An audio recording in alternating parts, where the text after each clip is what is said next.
नमस्कार दोस्तों, स्वागत है आपका हमारे इस YouTube चैनल पर। आज हम इतिहास के उस पन्ने को पलट रहे हैं जो 1857 के बड़े विद्रोह से ठीक पहले की हलचल से जुड़ा है।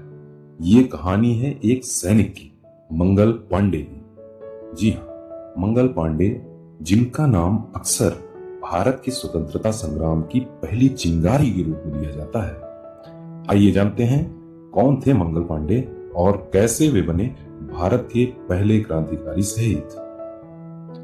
मंगल पांडे एक भारतीय सिपाही थे जिन्होंने उन घटनाओं में महत्वपूर्ण भूमिका निभाई जो 1857 के भारतीय विद्रोह का कारण बनी। यह विद्रोह अंततः ईस्ट इंडिया कंपनी के विघटन और भारत सरकार अधिनियम 1858 के माध्यम से ब्रिटिश राज की शुरुआत का कारण बना। पांडे का जन्म संयुक्त प्रांत, वर्तमान में उत्तर प्रदेश के बलिया जिला के नगवा गांव में एक ब्राह्मण परिवार में हुआ था। वो 1849 में बंगाल सेना में शामिल हुए और मार्च 1857 तक वे 34वीं बंगाल नेटिव इन्फेंट्री BNI की 5वीं कंपनी में एक सिपाही थे।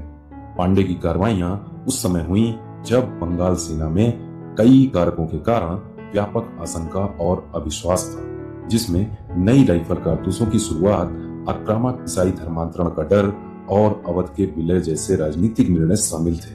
1857 में सेना को नई इनफील्ड राइफलें दी गईं और कहा गया कि इनके कारतूसों को दांत से काटना पड़ता है। उसी समय अफवाह फैली कि इनमें गाय और सुअर की चर्बी लगी हुई है, यानी हिंदू और मुस्लिम दोनों की धार्मिक भावनाओं का सीधा अपमान। इसी चिंगारी ने सिपाहियों के मन में विद्रोह की आग भर दी। 29 मार्च 1857 की दोपहर को बैरकपुर में 34वीं BNI के एडजुटेंट लेफ्टिनेंट बॉब को सूचित किया गया कि मंगल पांडे रेजिमेंट के गार्ड रूम के सामने एक भरी हुई बंदूक के साथ घूम रहे थे, अपने साथियों को विद्रोह के लिए उकसा रहे थे और पहले यूरोपीय को गोली मारने की धमकी दे रहे थे। इस बीच लेफ्टिनेंट बॉब तुरंत घोड़े पर सवार होकर घटना स्थल पर पहुंचे। पांडे ने बॉब पर गोली चलाई। गोली बॉब को नहीं लगी, लेकिन उसके घोड़े को लग गई, जिसमें दोनों गिर गए। बॉब ने अपनी पिस्टल से पांडे पर गोली चलाई, लेकिन चूक गए।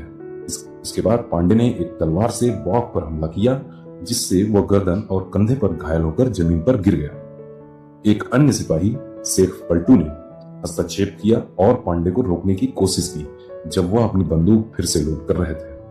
तभी एक ब्रिटिश सार्जेंट मेजर ह्यूशन भी घटनास्थल पर पहुंचे और क्वार्टर गार्ड के भारतीय कमांडर ईश्वरी प्रसाद को पांडे को गिरफ्तार करने का आदेश दिया।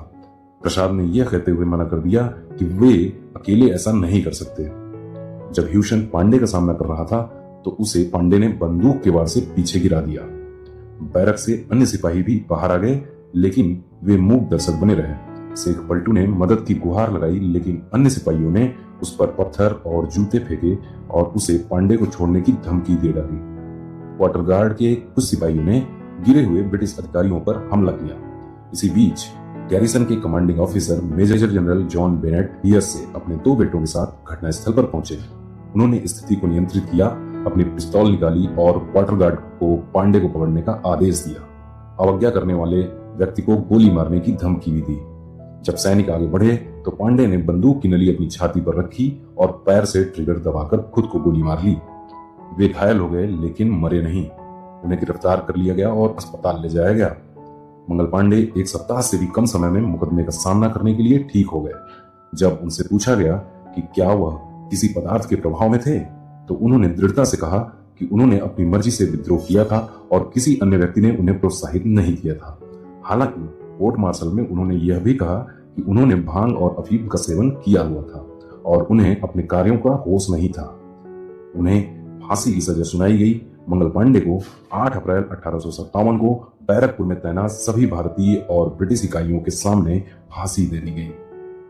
दिल्ली गजट ने बताया कि पांडे ने कोई खुलासा करने से इनकार कर दिया। ईश्वरी प्रसाद, जिन्होंने पांडे को गिरफ्तार करने के आदेश से इनकार कर दिया था, उन पे भी मुकदमा चलाया गया और क्वार्टर गार्ड के 3 अन्य सदस्यों की गवाही के बाद उन्हें मौत की सजा सुनाई गई और उन्हें 21 अप्रैल 1857 को फांसी दे दी गई। मंगल पांडे की बगावत के पीछे कई वजहें थी।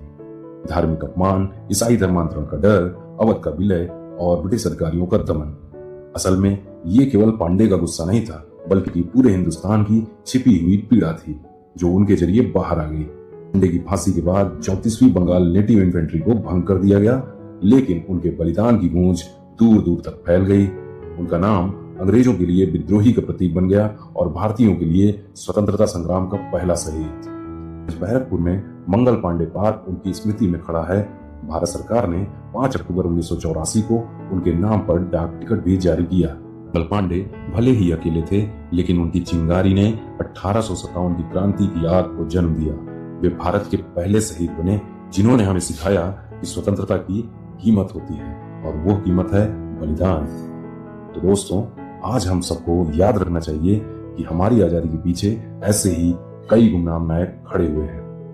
अगर आपको ये वीडियो जानकारीपूर्ण लगा हो तो लाइक और शेयर कीजिए। इतिहास के ऐसे और अनसुने किस्से जानने के लिए चैनल को सब्सक्राइब करना मत भूलिए। जय हिंद।